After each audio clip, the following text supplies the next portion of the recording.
Hi folks, and welcome to a brand new episode of CNB here on the NDTV network. I'm Siddharth Vinayak Parthankar. As you can tell, it's a very different setting that we have on the program for you today. I'm not going to let the cat out of the bag just yet, so you'll have to wait and see what kind of surprises we have in store for you. Instead, let's talk about a brand new car that's just driven into our market, and you are pretty curious about it. I'm not talking about the Tata Zest because we've already showed you this review before. We have more on this car, but that's later. First, let's start talking about the all-new second-generation i20 from Hyundai. Now, this car is something the company claims is going to revolutionize its particular segment, become a benchmark of sorts. Is that claim really true? Bala has had some chance to spend some time with the car, get to know it, drive it. Here's his review.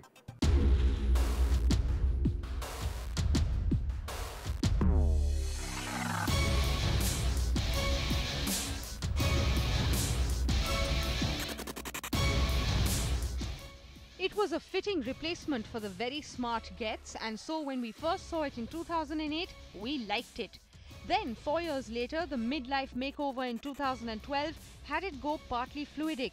And so, to say that the second generation Hyundai i20 has some big shoes to fill would be an understatement.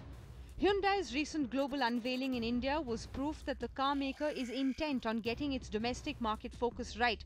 But it was also a subtle hint that the new Elite i20 didn't want to give the new Volkswagen Polo or the Fiat Punto Evo much of a head start.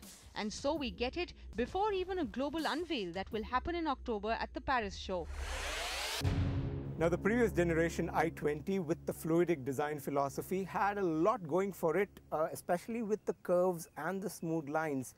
But things are a lot more straighter with the Elite i20, which is a lot more sharper and, as you can see, a lot more European really in terms of overall design. Now, Hyundai says it wants to transform the image of the i20 from it being a lot more youthful in terms of design to now being a lot more bolder. Now, most of you have been reacting fairly strongly on our CNB Facebook page on the new design on the Elite i20. At least for me, I can tell you that it was not love at first sight when I saw the car, but I'm hopeful that it will start growing on me as I get to know it.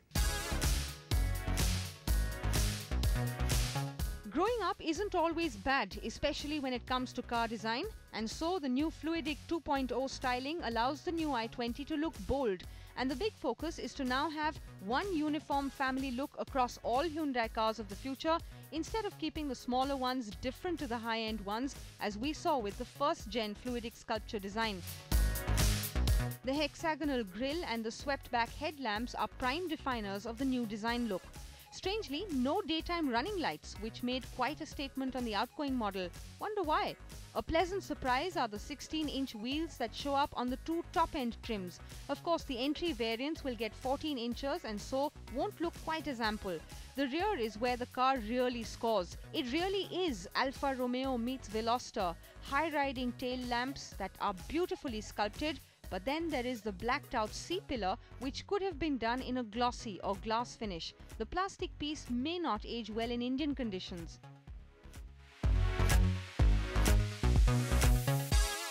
Now, the Elite i20 has a nice and pleasant cabin with the dual-tone beige and black interiors, as well as the dashboard neatly laid out. What is really impressive is the attention to detail Hyundai has given to the fit and finish inside the cabin. The quality of the plastics are really good and feel really premium. What's also impressive that you will really like is this. While it's idling, it's fairly quiet. So this is Hyundai, so expect lots of features inside the cabin. You guys go have a look at the features while I hop onto the rear seat and check out the space there. It's Europe ahoy with the interior styling, and the better plastics are a relief in a market that is slipping on this off late. The 3-spoke steering wheel has a nice upmarket feel to it, and it comes with lots of controls mounted on it.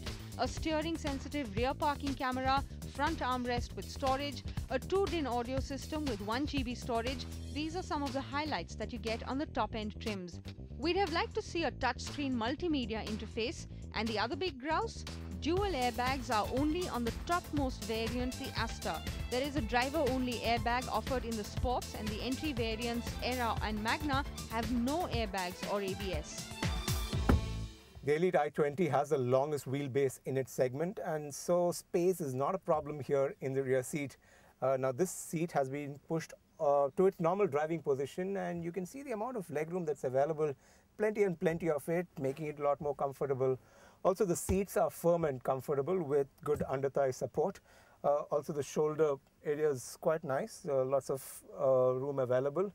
Seating 3 might be a little bit of a squeeze, but what will add to the overall comfort are the rear AC vents, which doesn't block the passage too much, but will certainly add more comfort to the overall experience of sitting in the rear seat.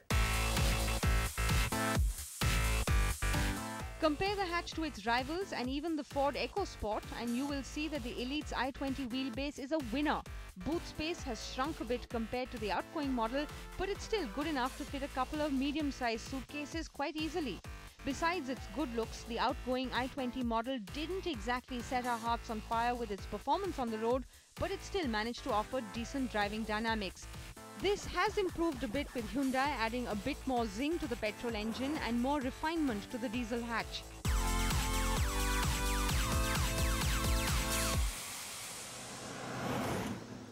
Now what I really like about the diesel engine on the new Elite i20 is the linear delivery of power, and you really get a sense of that out on the highway when you put your foot down on the pedal.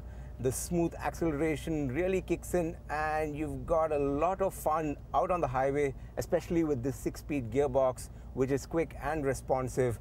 So this is a fun car out on the highway, no doubt. Remember how I talked about how quiet the diesel engine was while it was idling?